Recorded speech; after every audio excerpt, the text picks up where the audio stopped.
The greatest football tournament in history has arrived, and right now, millions of fans around the world are asking a question nobody expected to be asking at this moment. Why does getting to this World Cup feel so impossibly hard? The 2026 FIFA World Cup is here. 104 matches, 48 nations, 16 cities, 3 countries. The biggest, most ambitious, most spectacular football competition ever assembled in the history of this sport. Players have trained for years for this moment. Fans have dreamed about it even longer. And yet today, on the very day the tournament begins, something is happening across the globe that FIFA genuinely did not see coming at this scale.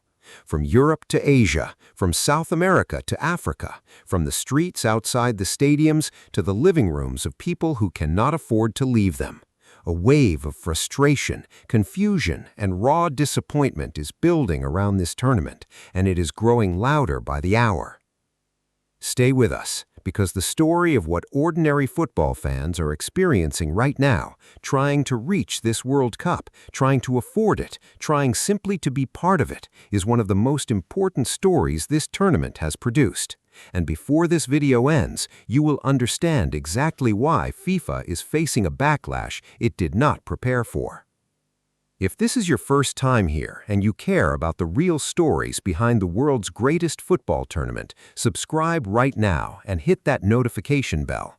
This is the coverage that goes beyond the ceremony, beyond the press conferences, and straight to the heart of what football fans are actually living through.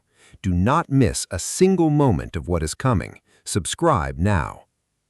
Let us begin where the frustration is loudest, with the tickets. For decades, the World Cup was the one tournament where an ordinary family from Lagos, from Buenos Aires, from Seoul, from Warsaw could save their money, buy a ticket, and stand in a stadium with the rest of the world. That was the promise. That was the tradition. That was what made the World Cup different from every other sporting event on the planet. It belonged to everyone. And then, FIFA introduced dynamic pricing to a World Cup for the very first time. Dynamic pricing means ticket costs change based on demand, rising and falling like a stock market, with no fixed ceiling. And the numbers that have emerged from this system are staggering. The lowest priced tickets available to the public for the final at MetLife Stadium are more than 7 times higher than the cheapest seats at the 2022 World Cup final in Qatar. A single premium seat at the final is listed at nearly $33,000. Group stage tickets range from $180 to $700. And if a fan wants to follow their team from the first match all the way to the final, buying a ticket to every possible game, the cost exceeds $7,000 in ticket fees alone before a single hotel room, flight, or meal is considered. The last time the United States hosted the World Cup in 1994, the cheapest tickets cost $25. In Qatar, in 2022, fans could find tickets for around $70. Today, in 2026, FIFA's own ticketing platform lists some group stage seats at prices that would exceed a full month's salary in many of the qualifying nations. Football Supporters Europe, the organization representing fans across the continent, calls the pricing extortionate. They file a formal legal complaint against FIFA, accusing the organization of abusing its monopoly position in the ticketing market. Their statement carries words that strike at the very soul of this sport. This is a monumental betrayal of the tradition of the World Cup, they say, ignoring the contribution of supporters to the spectacle it is. A monumental betrayal. Those are not casual words. They are the words of people who love football deeply, who have followed it across the world for decades, and who are now standing at the gates of the sport's greatest celebration, looking at a price they cannot pay. And the players feel it too. United States men's national team star Tim Weah speaks out publicly. A World Cup player, a man preparing to compete in the tournament, publicly calls out the ticket prices as staggering and inaccessible. When the players themselves are speaking for the fans who cannot afford to watch them, something has shifted in a way FIFA did not anticipate. FIFA does respond. Under enormous public pressure, the organization releases a limited number of $60 supporter entry tickets for each of the 104 matches, distributed through national federations. For American fans, these are available through random draws run by the supporters groups. But fan organizations are quick to point out the problem. These discounted tickets are largely exhausted by the time general sale begins. For the vast majority of fans around the world, the $60 option is gone before they ever see it. One Japanese football fan, speaking to reporters this week, puts the entire experience into a single, unforgettable sentence. Looking at the cost of tickets, hotels, and fan festival entry fees, he says, "Complete lack of hospitality in every aspect. Simply, my impression is, this is the ultimate capitalism." That sentence is now circulating around the global football community, and it is landing hard. But here is what makes the financial pressure on fans even more complex, and this is something almost nobody is explaining clearly right now, so stay with us, because the ticket price is only one part of what is crushing the ordinary football supporter trying to attend this World Cup. Right now, hotels across the American host cities are caught in a situation of their own. 80% of hotel owners and operators in World Cup host markets say bookings are tracking below their initial forecasts. In Kansas City, that figure rises to nearly 90%. Hotel booking rates on match days in New York, one of the most prominent host locations, sit at just 57% as the tournament begins. Meanwhile, in Mexico City on the opening match day, the booking rate is 61%. In Guadalajara, it is 73%. The international fans that the American hotel industry was promised have not arrived in the numbers expected. And a large part of the reason comes down to cost. Analysts are now describing the experience of planning a trip to this World Cup as one of significant sticker shock. Flights, hotels, tickets, internal travel across a tournament spanning 16 cities and 4 time zones. For many fans, especially those traveling from outside North America, the cumulative cost of attending even a small number of matches runs into the tens of thousands of dollars. As one economist studying the tournament puts it, high prices are the most visible explanation, but the deeper issue is demand uncertainty. FIFA appears to have priced some matches as if demand would be extremely strong across the board. For some matches, that may be true. For others, the market is now revealing that demand at those prices is weaker than expected. The market is speaking, and what it is saying is making FIFA uncomfortable. Now, here's where the story reaches its most human dimension, and this is the part that every football supporter who has ever saved to attend a World Cup will feel deeply. For decades, the most beautiful image the World Cup produced was not a goal or a save or a moment of individual brilliance. It was the stands, the flags, the colors, the noise of 40,000 people from 40 different countries sitting beside each other, separated by nothing but joy. The Moroccan supporter next to the Japanese supporter, the Argentinian family behind the Ghanaian family, the World Cup crowd as the world in miniature, imperfect, chaotic, extraordinary, and alive. Right now, that image is under pressure in a way nobody inside FIFA seemed to fully anticipate when they designed this tournament. Fans from multiple qualifying nations face serious complications reaching the United States host cities. The logistics of a tournament spread across 3 countries and 16 cities are creating a complexity that many supporters simply cannot afford to navigate.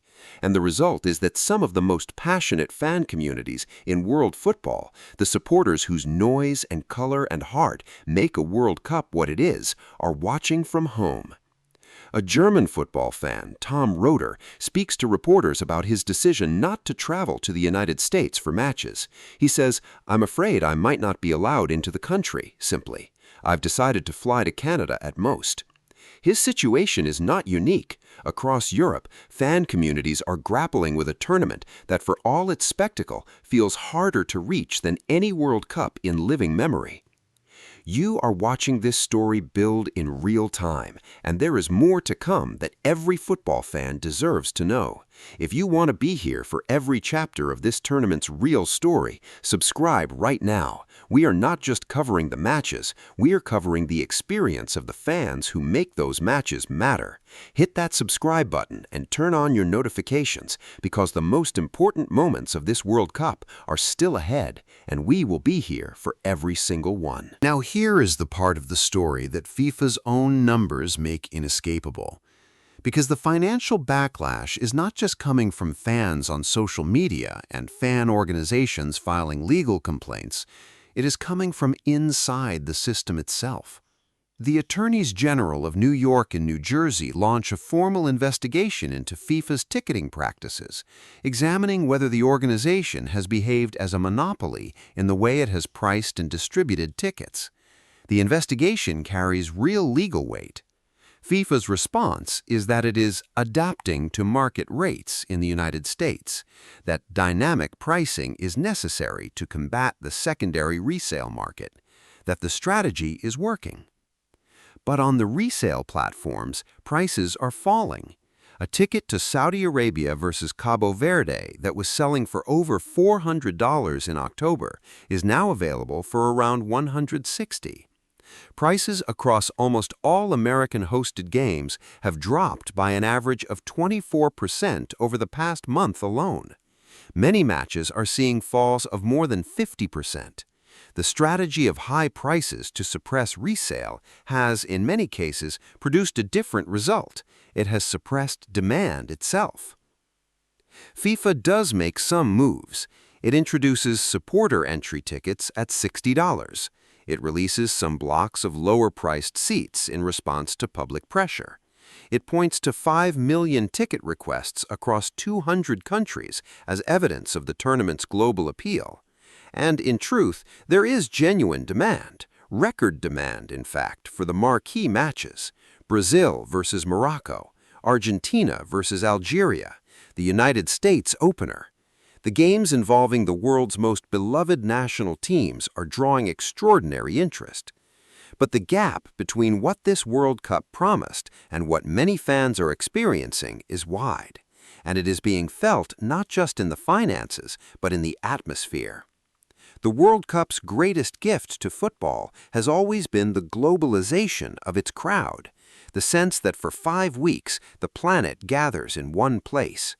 When that gathering is incomplete, when the seats are less full and the colors less vivid than they should be, something is lost that no television broadcast can replace. A respected former FIFA governance official named Miguel Maduro says what many inside football are privately thinking. You have a sport, he says, that is becoming increasingly an elite sport. Not the words of a critic on the outside of the game, the words of someone who has spent years working inside it, someone who understands what the World Cup is supposed to be, and who is watching the gap widen between that ideal and this reality. The question that now follows this tournament all the way to the final whistle in New Jersey on the 19th of July is a deceptively simple one. Who is the World Cup for? For generations, the answer was obvious. It was for everyone. For the child in Dakar who watches on a borrowed television, for the family in Lima who saves for a year to buy a ticket, for the grandfather in Naples who has followed every World Cup since 1966, for the student in Seoul who stayed up until 3 in the morning to watch the draw. Football has always answered that question the same way. The World Cup belongs to all of you. But today, as this tournament begins, that answer is being tested. The tickets are the most expensive in history. The hotels are underbooked. The fans who give this tournament its color and its soul are finding, in greater numbers than ever, that the financial and logistical barriers between them and the football they love have never been higher. The football itself remains extraordinary. The players are here, the pitches are perfect, the goals are coming, and somewhere in the next 5 weeks, something magical will happen in a stadium that will remind the world exactly why this sport matters more than anything surrounding it. but the people responsible for delivering the World Cup to the world's fans, not just to those who can afford the premium experience, but to those who built this sport with their passion and their loyalty over generations, those people have some very serious questions to answer. The stadium lights are on, the ball is rolling, and the world is watching. But some of the world is watching from farther away than it ever expected to be.